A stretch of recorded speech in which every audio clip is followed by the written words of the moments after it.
नमस्कार. मी प्रदीप जोशी आणि आपण पाहत आहात प्रदीप्स क्रिएटिव्हिटी. नेहमीप्रमाणे मी गाणी ऐकत बसलो होतो. एकाच प्रकारची गाणी लागलेली होती.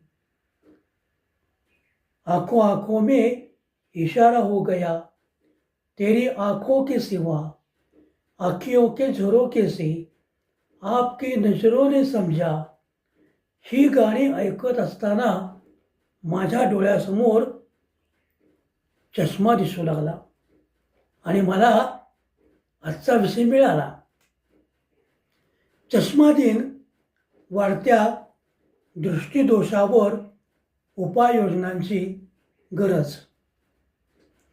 मित्रांनो, मानवी जीवनात डोळ्याचे स्थान अनन्यसाधारण आहे.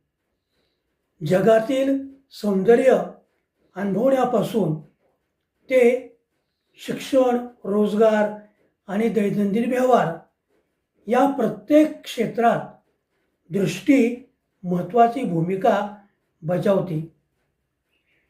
मात्र आजची बदलती जीवनशैली, डिजिटल साधनांचा अतिवापर आणि आरोग्याकडे होणारे दुर्लक्ष यामुळे दृष्टिदोषाचे प्रमाण झपाट्याने वाढत चालले आहे.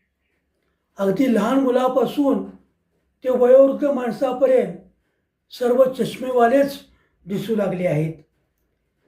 या पार्श्वभूमीवर साजरा केला जाणारा चष्मा दिन हा एक औपचारिक दिवस नसून तो समाजाला सावध करण्याचा महत्त्वाचा उपक्रम आहे असं मला वाटतं.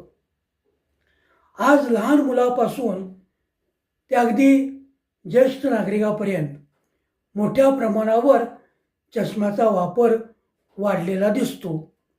ऑनलाईन शिक्षण, मोबाईल फोन, संगणक आणि दूरदर्शनसमोर तासनतास बसल्याने डोळ्यावर ताण येत आहे. परिणामी अल्पवयीन मुलांमध्येही दृष्टिदोषाचे प्रमाण वाढत आहे. दुसरीकडे ग्रामीण आणि दुर्गम भागामध्ये नेत्र तपासणीच्या पुरेशा सुविधा उपलब्ध नसल्याने अनेकांना वेळेवर निदान आणि उपचार करता येत नाहीत. ही परिस्थिती जर आपण विचारात घेतली तर दृष्टी संवर्धनाला सार्वजनिक आरोग्य धोरणाचा महत्त्वाचा भाग बनवणे आवश्यक आहे.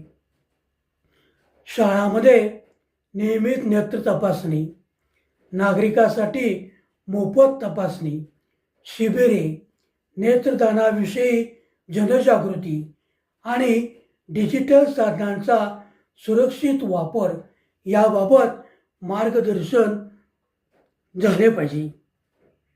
कारण यासारख्या उपाययोजना प्रभावी ठरू शकतात. तसेच संतुलित आहार, नियमित व्यायाम आणि डोळ्यांना पुरेशी विश्रांती यांनाही प्रोत्साहन देण्याची गरज आहे. चष्मा दिन आपल्याला एक महत्त्वाचा संदेश देतो. दृष्टी गमावल्यावर त्याचे महत्त्व करण्यापेक्षा ती जपण्यासाठी आपण प्रयत्न करणे अधिक आवश्यक आहे. डोळ्याचे आरोग्य ही केवळ वैयक्तिक बाब नाही, तर सामाजिक आणि राष्ट्रीय प्रगतीशी त्याचा संबंध आहे. त्यामुळे जागरूकता, प्रतिबंधात्मक उपाययोजना आणि सुलभ आरोग्य सेवा या माध्यमातून निरोगी दृष्टीचा संकल्प प्रत्यक्षात उतरवणे ही काळाची गरज आहे. मित्रांनो, दृष्टी चांगली असेल तर आपण सभोवतालचा परिसर पाहू शकतो. दृष्टी कमकुवत असेल तर आपल्याला तो पाहताना अनेक अडचणींना सामोरं जावं लागतं. जीवनात खूप सुंदर दृश्य आहेत आणि ते बघण्यासाठी आपण आपली दृष्टी मजबूत ठेवणं हे गरजेचं आहे. म्हणून वेळीच सावध राहा आणि आपली दृष्टी चांगली राखण्याचा प्रयत्न करा. माझा हा व्हिडिओ आपणास कसा वाटला? आवडला असल्यास लाईक करा, शेअर करा आणि हो, कमेंट द्यायला विसरू नका. आपण कमेंट द्यायचा खूप आळस करतो, पण काय माहीत आहे का, कमेंटमुळं व्हिडिओ तयार करणाऱ्या व्यक्तीला प्रोत्साहन मिळत असतं. त्यामुळं आपल्या कमेंटची मी आतुरतेने वाट पाहत आहे. पुनश्च एकदा धन्यवाद.